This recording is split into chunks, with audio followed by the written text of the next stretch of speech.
Meus queridos, vamos lá. Nosso vídeo de quinta sempre tem um formato um pouquinho diferente. Hoje eu fiz até uma colinha aqui para me ajudar a não esquecer nada. E hoje a gente vai conversar sobre os 5 tipos de conteúdo que o Nutri pode fazer para realmente captar pacientes, tá? Que funcionam mais do que só te colocar no papel de professor, talvez, e, né, você vira aquele perfil que fica ensinando pra caramba, as pessoas até acompanham, mas ninguém compra. Então, o que a gente pode fazer de verdade, que tipos de conteúdo mais práticos que a gente pode fazer para que as pessoas tenham vontade de ser tuas pacientes, que tenham vontade de comprar o que você vende, tá? Primeira coisa, e talvez mais importante, clínica e casos, tá? Você tem com muita frequência que trazer histórias, coisas do teu consultório para o teu conteúdo, seja stories, que muita gente já faz, quanto feed, que muita gente não faz. Isso a gente faz às vezes só mudando o próprio gancho. Então, por exemplo, em vez de você falar e dar uma aula ali para a pessoa de como montar um pré-treino, então, olha galera, para você montar um pré-treino, você tem que prestar atenção nas proteínas, nas fibras, no tempo que você tem entre o pré-treino e o treino e tal. Em vez de você dar essa aula, você consegue passar esse conteúdo de uma maneira muito parecida, mudando o gancho. Então, em vez de você dar essa aula, você vai falar assim, ó, cara, olha que massa, acabou de sair do meu consultório aqui uma paciente que tinha muita dificuldade, porque ela seguia tudo certinho, e mesmo assim o treino dela não rendia. A gente entendeu aqui que o que estava atrapalhando ela era a refeição pré-treino, e o que a gente fez para resolver foi isso aqui. Você vai contar a mesma coisa, você vai passar o mesmo conteúdo, só que agora você sai do lugar de um professor que está só ensinando e passa a ser um Nutri que tem sucesso, que consegue ter sucesso com seus pacientes, que é bom, que sabe o que está fazendo e que tem uma clínica que dá resultado.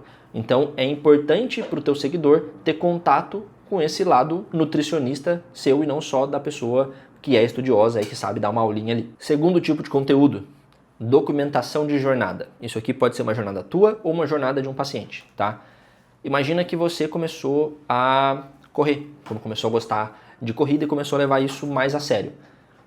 Existe um certo impacto de você chegar lá na frente daqui a 8 meses e fazer um post contando como foi a tua história. Isso tem um impacto baixo ali e tem um grande impacto de você criar uma novelinha disso. Então, desde agora, quando você não é bom ainda, quando você não é uma pessoa que tem uma performance legal na corrida, e essa é uma barreira, tipo, cara, como que eu vou compartilhar uma coisa se eu sou ruim ainda? Mas na verdade isso é muito importante. Então, desde agora, você começa a documentar a tua jornada e mostrar para as pessoas basicamente quais são as etapas, quais são as dificuldades, como você superou, o que você enfrentou em cada uma das etapas ali. É importante que as pessoas tenham contato com isso.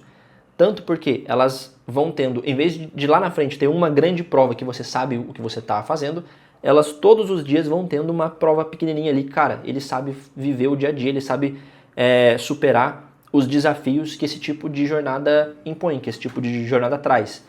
Então isso te dá muita credibilidade e lá na frente, quando você tiver uma performance boa, quem estava te acompanhando desde o começo vai ter aquela sensação de, cara, essa pessoa ela correu a primeira maratona agora e eu acompanho ela desde o comecinho lá, desde quando ela fez os primeiros 3 km e ficou feliz por isso. E isso gera uma identificação, uma conexão muito importante, tá?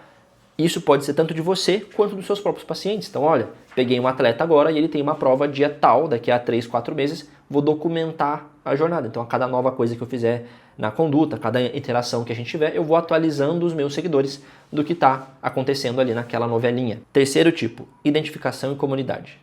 Não tem nada que faz uma pessoa ficar mais receptiva, aceitar melhor uma oferta, do que ela se sentir do mesmo grupinho que você.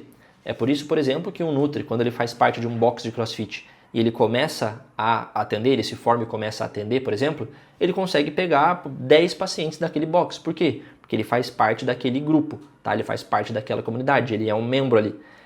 Então, existem certos conteúdos que eu vou fazendo de maneira proposital para formar essa comunidadezinha.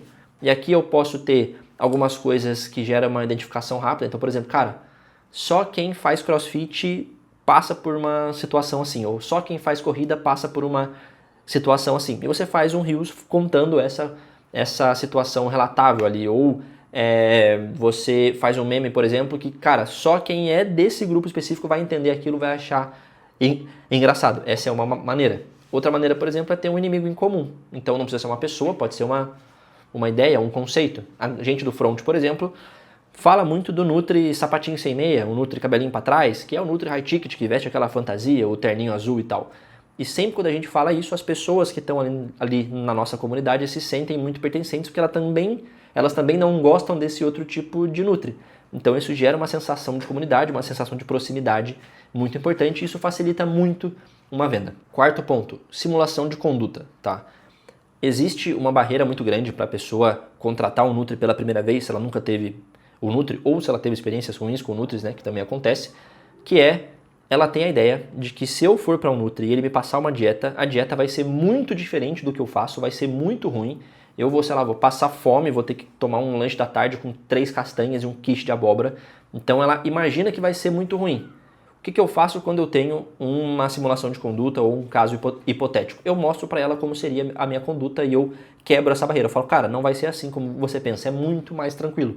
Então, é um post que vai falar, olha, como eu faria a dieta de alguém que tem essa característica. E você vai conversar um pouquinho com a sua audiência sobre isso. Ou você vai criar um paciente hipotético, tipo, olha, essa é a dona Mafalda. A dona Mafalda, ela não segue dieta, ela faz isso, ela tem esse problema. Se a gente fizer isso, ela vai ter uma saúde melhor. E você faz um estudo de caso ali, entre aspas, com esse paciente hipotético. E quando eu falo hipotético, não estou falando para você deixar implícito ou mentir para o teu seguidor que aquele é um paciente de verdade. A gente cria isso na brincadeira mesmo, cria esse personagemzinho na brincadeira, deixando claro para o meu seguidor que esse é um paciente hipotético. E em quinto e último lugar, e talvez seja o menos importante de todos esses aqui, são as dicas práticas e aplicáveis. E eu acho que muita gente acha que está fazendo isso, mas na verdade não está. Tá? O que é uma dica prática aplicável? Você quer construir um conteúdo que a pessoa consiga ler ele de manhã ou assistir, se for um vídeo, aplicar ele de tarde e à noite ela já vai ter um feedback bom para te passar. Então é alguma coisa que a pessoa consegue pegar, colocar em prática e ter algum benefício disso. Então, por exemplo, em vez de eu fazer um post falando sobre os 3 benefícios da fibra ou a importância da fibra na tua dieta, eu vou falar, cara, 5 maneiras de você não ficar constipada na tua próxima viagem, 5 dicas para você não ficar constipada na tua próxima viagem.